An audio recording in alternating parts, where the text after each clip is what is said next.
မန်လေးသူဖြစ်တဲ့ကီတရားမော်လမြိုင်ကိုပထမဆုံးချိန်တွားလဲတဲ့ vlog လေးဖြစ်ပါတယ်။ကီကမော်လမြိုင်ကိုညနေခင်းလောက်မှရောက်တာဆိုတော့မော်လမြိုင်ရဲ့အထိ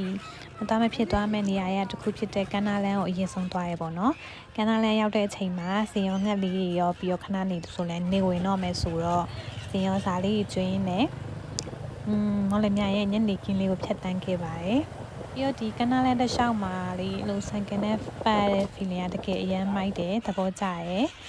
စင်ရောစာကျွေးတဲ့အချိန်မှာဘလို့လွဲလဲဆိုတော့မန်းလေးတူဆိုတော့ကိုကစင်ရောစာမကျွေးဖြစ်စင်ရောစာလေးကိုမြောက်မြောက်ကျွေးရမယ်မှန်းလည်းမသိဘူးအဲ့လိုမြောက်ကျွေးလိုက်လို့ရှင်စားရလည်းမသိဘူးမသိတော့ဘလို့လွဲလဲဆိုတော့စင်ရောလေးကအစာရှိရောကိုနောက်ကတ်ကိုကလန့်ပြီးတော့နောက်ကိုစုံနေအဲ့လိုပဲစင်ရောပြန်ကြောက်နေရမန်းလေးတူပေါ့နော်ပထမဆုံးချိန်မော်လမြိုင်ကန္နာလန်မှာနေဝင်ချိန်လာရည်နဲ့တူတူစင်ရောစာကျွေးခဲ့ပါတယ်။စင်ရောစာလည်းကျွေးပြီးပြီဆိုတော့နည်းနည်းမှောင်ကြီးပြိုးစားအချိန်ဖြစ်နေပြီဆိုတော့ကန္နာလန်တစ်လျှောက်ကိုထပ်ပြီးတော့ပတ်တယ်ပေါ့နော်။ဒီကန္နာလန်မှာလေးတစ်ဖြူဖြူနဲ့တကယ်ကိုအရသာရှိပြီးတော့အရသာရှိရဲဆိုတာကလုံးဝ feeling အပြည့်နဲ့အရင်မိုက်တဲ့ vibe မျိုးရပါတယ်။မော်လမြိုင်မျိုးကိုပထမအဦးဆုံးအကြိမ်ရောက်ရှိရဲမန်လေးသူဖြစ်ပါတယ်မော်လမြိုင်ကိုလည်းအရန်ကျေးဇူးတင်ပါတယ်ချစ်လည်းချစ်ပါတယ်မော်လမြိုင်မျိုးကြီးကိုနောက်တစ်ခါလည်းထပ်လာမယ်နော်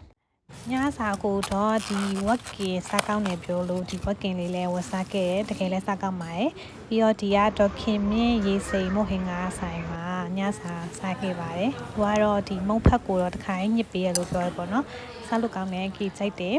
ကြယ်ရီနောက်တစ်ခါမော်လမြိုင်ထပ်လာလို့ရှင်လဲဘာလေးစားရမလဲဆိုပြီးတော့မော်လမြိုင်မော်လမြိုင်တိုင်းတစ်ချက်ညွန်ပေးတော့ပေါ့နော်ခင်ညာလေးသွားတင်လဲဘာလေးစားတင်လဲ